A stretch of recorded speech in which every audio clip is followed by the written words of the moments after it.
I will be showing you step by step on how I built these cedar planters, which include a hidden storage area.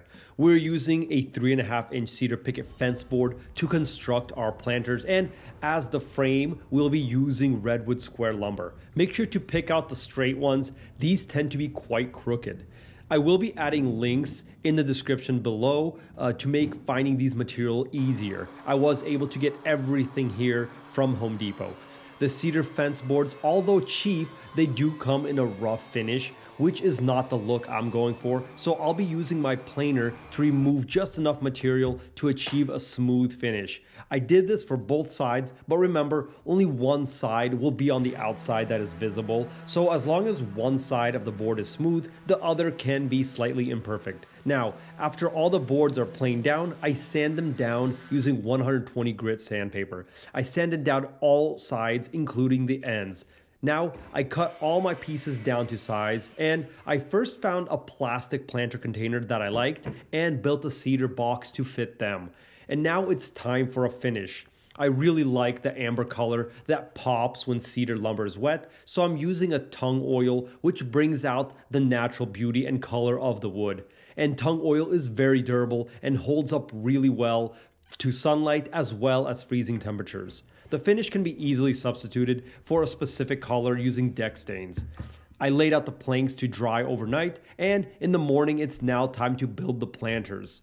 Assembly goes very quick. You'll want to use stainless steel brads and screws for the entire project. Standard brads will rust and will leave a mess not only running down your planters, but also on the concrete they stand on. Although I use a spacer to align my boards here, I do not recommend it. I recommend drawing out lines instead. My lines are spaced every 3 3/4. These fence pickets aren't exactly the same width, and using the spacer will have an inconsistent gap between the boards and might not fit exactly as planned.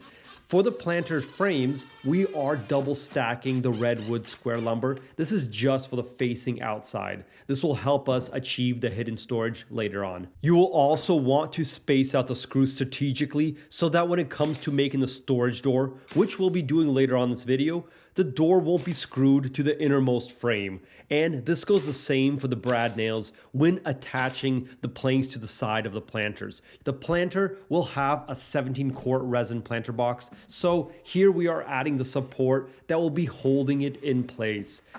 The resin containers have feet which support the weight of all the dirt that will be in it. Make sure you build a frame that will accommodate each and every foot that it has, or else the containers will not last long with such loads. And now we want to trim out the top. I'm sanding off the oil from the edge here. Later, we'll be using wood glue to adhere the top trim to the planter boxes and want to have a good strong bond that will last years. And I do pre-cut all the border pieces and used super glue with an accelerant to put them together.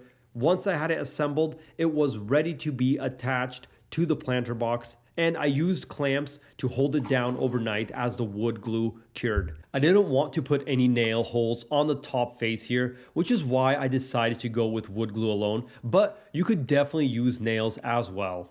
And the last step is to create a hidden storage area like I told you about earlier.